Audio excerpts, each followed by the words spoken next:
'tis a gale at night, within the lonesome latter years. An angel throng, bewinged, bedight in veils and drowned in tears, sit in a theatre to see a play of hopes and fears, while the orchestra breathes fitfully the music of the spheres. Mimes in the form of God on high mutter and mumble low, and hither and thither fly, mere puppets they, who come and go at bidding of vast formless things that shift the scenery to and fro, flapping from out their condor wings invisible woe. That motley drama, oh, be sure it shall not be forgot, with its phantom chased forevermore by crowds that seize it not, through a circle that ever returneth in to the self-same spot, and much of madness, and more of sin, and horror, the soul of the plot. But see, amid the mimic rout, a crawling shape intrudes, a blood-red thing that writhes from out the scenic solitude. It writhes. With mortal pangs the mimes become its food, and the seraphs sob at vermin fangs in human gore imbued. Out of the lights, out all, and over each quivering form the curtain, a funeral pall, comes down with the rush of a storm, and the angels, all pallid and wan, uprising, unveiling, affirm that the play is the tragedy, man, and its hero, the Conqueror Worm.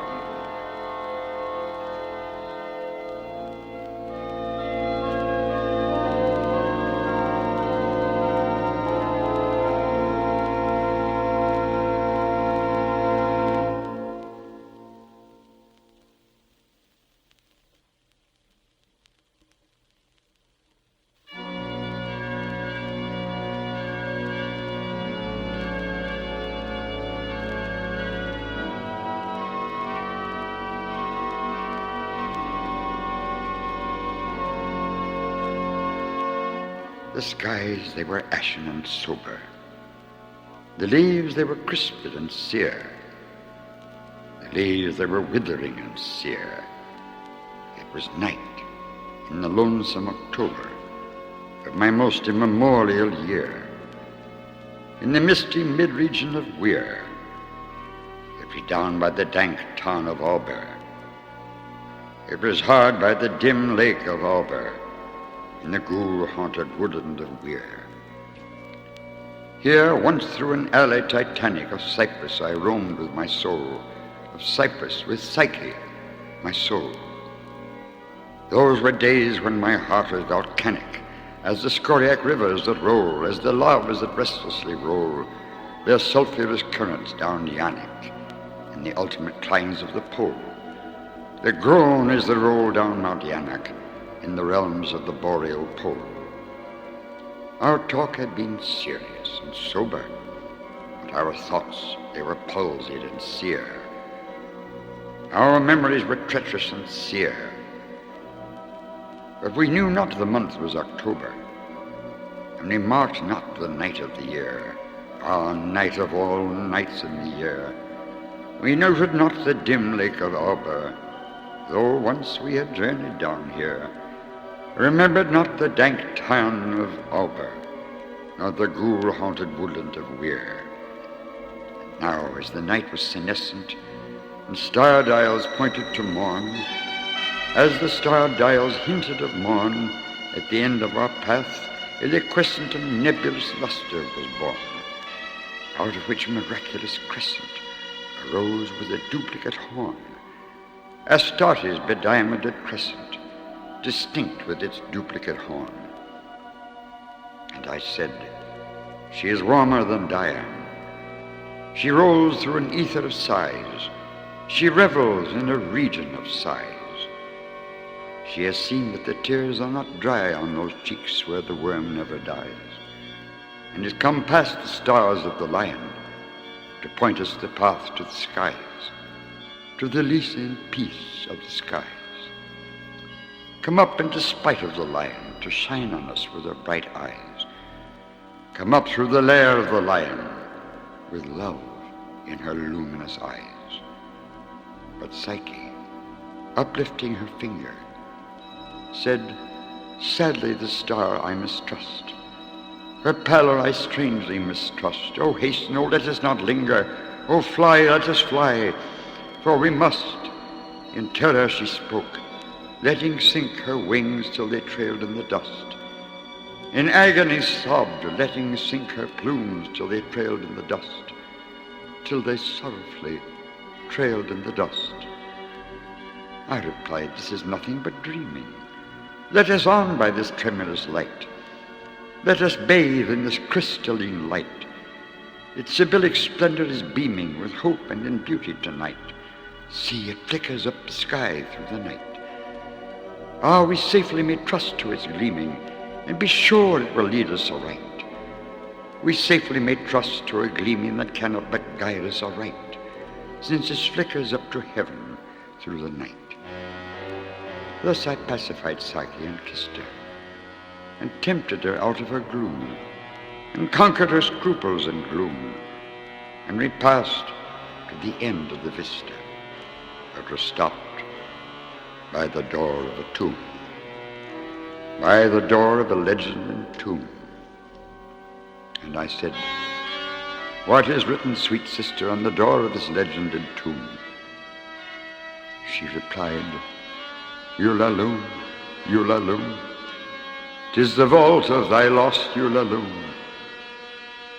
Then my heart it grew ashen and sober, as the leaves that were crisped and sere, as the leaves that were withering and sere.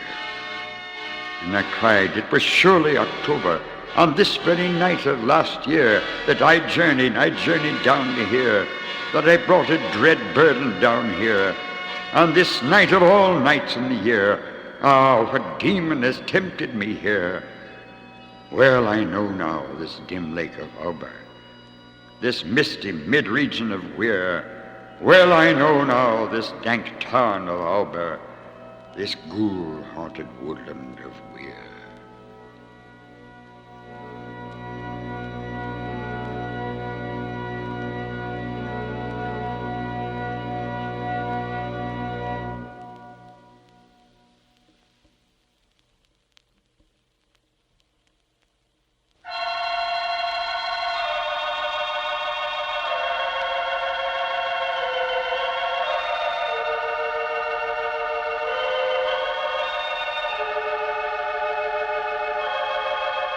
It was many and many a year ago, in a kingdom by the sea.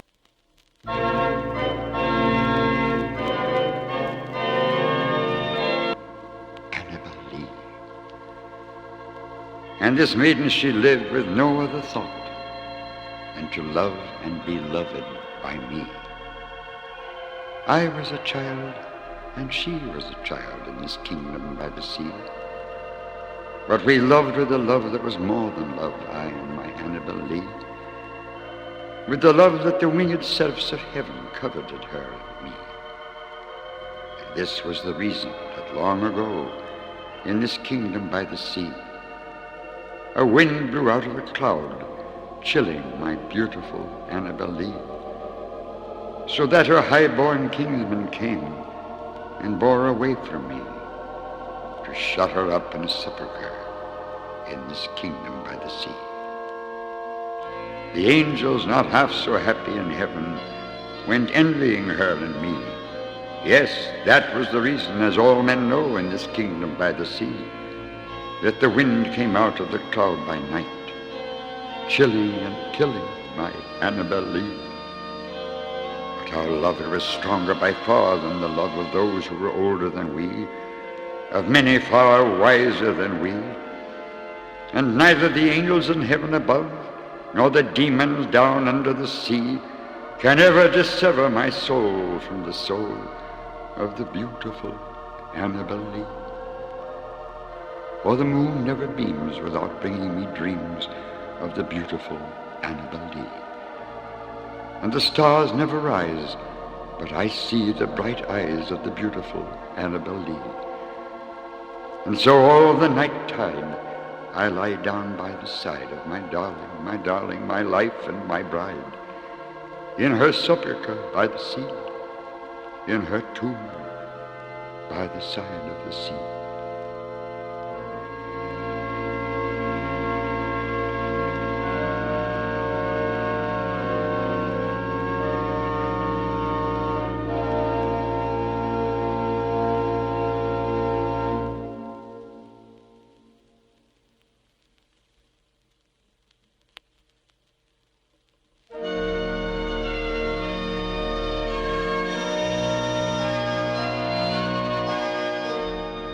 Midnight, in the month of June, I stand beneath the mystic moon. An opiate vapor, dewy, dim, exhales from out her golden rim, and softly dripping drop by drop upon the quiet mountain top, steals drowsily and musically into the universal valley. The rosemary nods upon the grave, the lily lolls upon the wave, wrapping the fog about its breast. The ruin moulders into rest, looking like Lethe, see. The lake a conscious slumber seems to take, and would not for the world awake. All beauty sleeps, and lo, where lies her casement open to the skies, Irene, with her destinies. Oh, lady bright, can it be right, this window open to the night, the wanton airs from the treetop, laughingly through the lattice drop, the bodiless airs, a wizard rout, flit through the chamber in and out, and wave the curtained canopy so fitfully, so fearfully, above the closed and fringed lid, neath which thy slumbering soul lies hid, that o'er the floor and down the wall like ghosts and shadows rise and fall. O lady dear, hast thou no fear? Why and what art thou dreaming here? Sure thou art come o'er far-off seas, a wonder to these garden trees. Strange is thy pallor, strange thy dress, strange above all thy length of tress, and this all solemn silentness. The lady sleeps.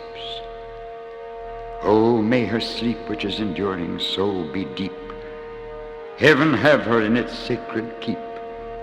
This chamber changed for one more holy, this bed for one more melancholy.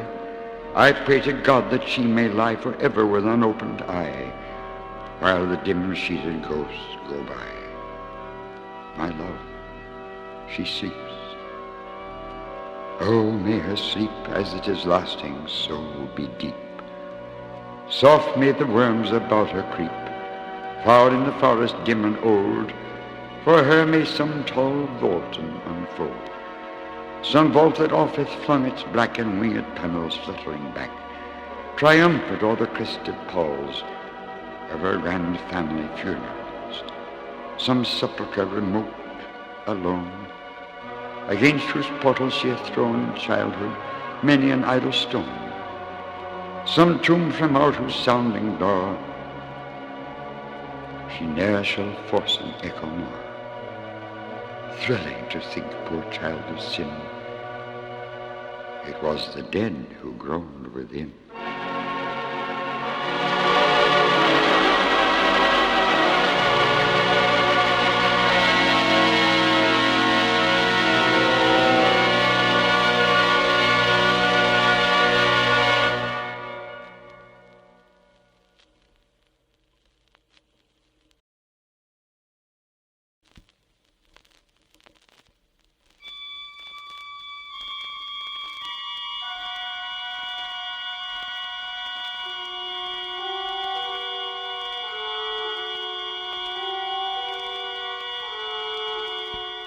Once upon a midnight dreary, while I pondered weak and weary over many a quaint and curious volume of forgotten lore, while I nodded nearly napping, suddenly there came a tapping, as of someone gently rapping at my chamber door.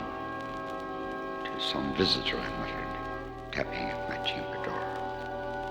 Only this, and nothing more. Ah, distinctly I remember it was in the bleak December, and each separate dying ember wrought its ghost upon the floor. Eagerly I wished the morrow. Vainly I had sought to borrow from my books surceaseless sorrow, sorrow for the lost Lenore, for the rare and radiant maiden whom the angels named Lenore, nameless here forevermore. And the silken, sad, uncertain rustling of each purple curtain filled me with fantastic terrors never felt before, so that now, to still the beating of my heart, I stood repeating, "'Tis some visitor entreating entrance at my chamber door, some late visitor entreating entrance at my chamber door. This it is, and nothing more." Presently my soul grew stronger. Hesitating then no longer, "Sir," said I, "or madam, truly your forgiveness I implore.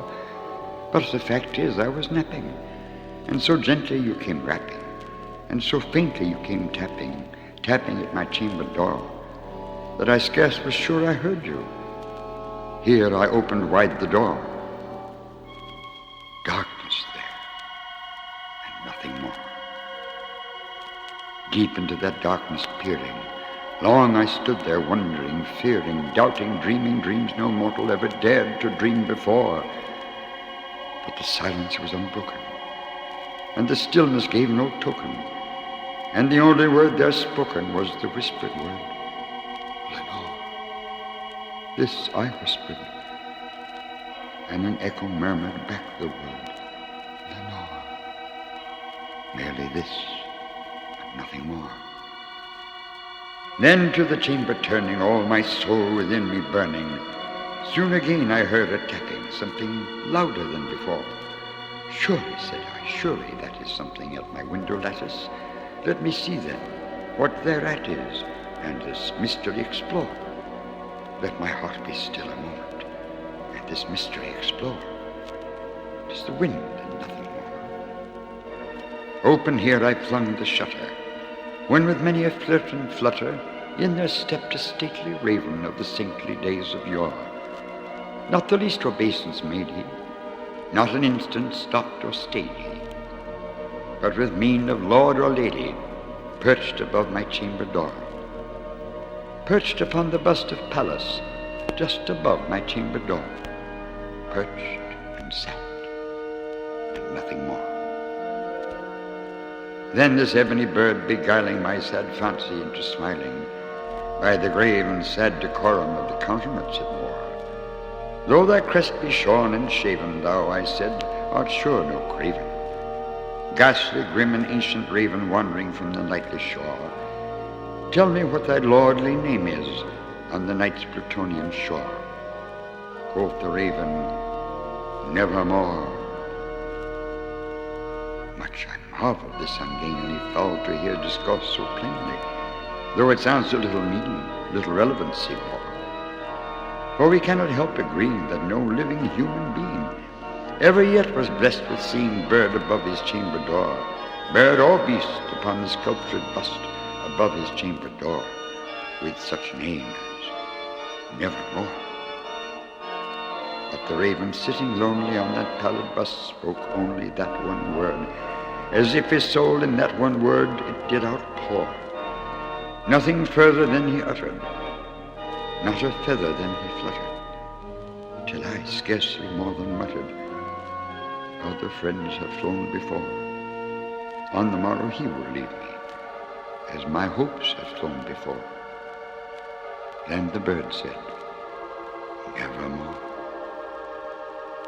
Startled at the stillness broken by reply so aptly spoken, doubtless, said I, what it utters is its only stock and store, caught from some unhappy master, whom unmerciful disaster followed fast and followed faster, till his songs one burden bore, till the dirges of his hope the melancholy burden bore of nevermore.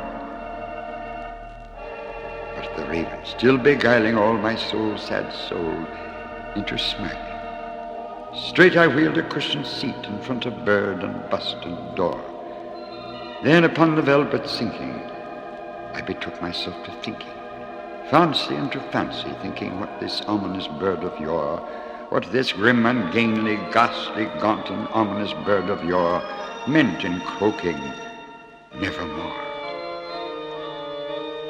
This I sat engaged in guessing, but no syllable expressing, to the fowl whose fiery eyes now burn into my bosom's core.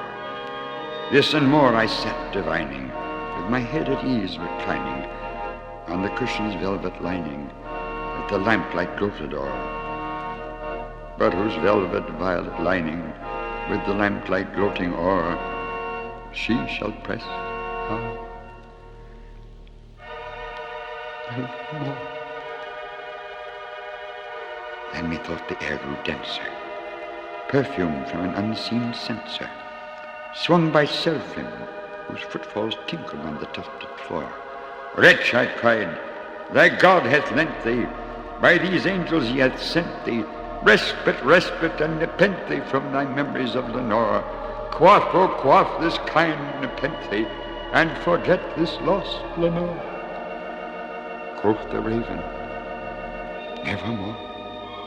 Prophet, said I, thing of evil, prophet still, if bird or devil, where the temptress said, or where the tempest tossed thee here ashore, desolate yet all undaunted, on this desert land enchanted, on this home by horror haunted, tell me truly, I implore, is there balm in Gilead? Tell me, I implore. Quoth the raven, nevermore. Prophet, said I, thing of evil, prophet still, if bird or devil, by that heaven and bends above us, by that God we both adore, tell this soul with sorrow laden, if within the distant Aden it shall clasp a sainted maiden, whom the angels name Lenore. Clasp a rare and radiant maiden, whom the angels name Lenore. Quoth the raven, nevermore. Be that word our sign of parting, bird or fiend, I shrieked upstarting. Get thee back into the tempest and the night's Plutonian shore. Leave no black plume as a token of that lie thy soul hath spoken. Leave thy loneliness unbroken. Quit the bust above my door. Take thy beak from out my heart, and take thy form from off my door. Quoth the raven, nevermore. And the raven, never flitting, still sitting. Still is sitting on the pallid bust of Pallas just above my chamber door. And his eyes have all the seeming of a demon that is dreaming. And the lamplight o'er him streaming throws his shadow on the floor. And my soul from out that shadow that lies floating on the floor shall be lifted nevermore.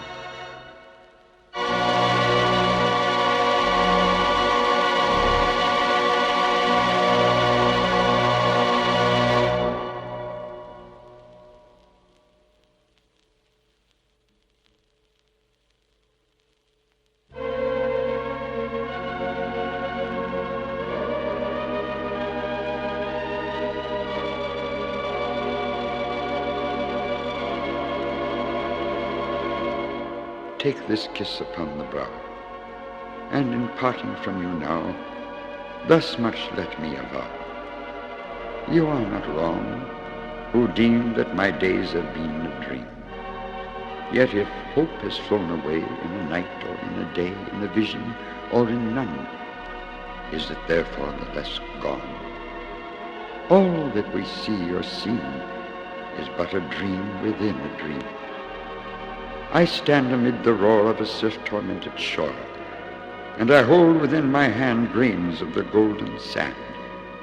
How few, yet how they creep through my fingers to the deep, while I weep, while I weep. Oh God, can I not grasp them with a tighter clasp? Oh God, can I not save one from the pitiless wave? Is all that we see or seem but a dream within a dream?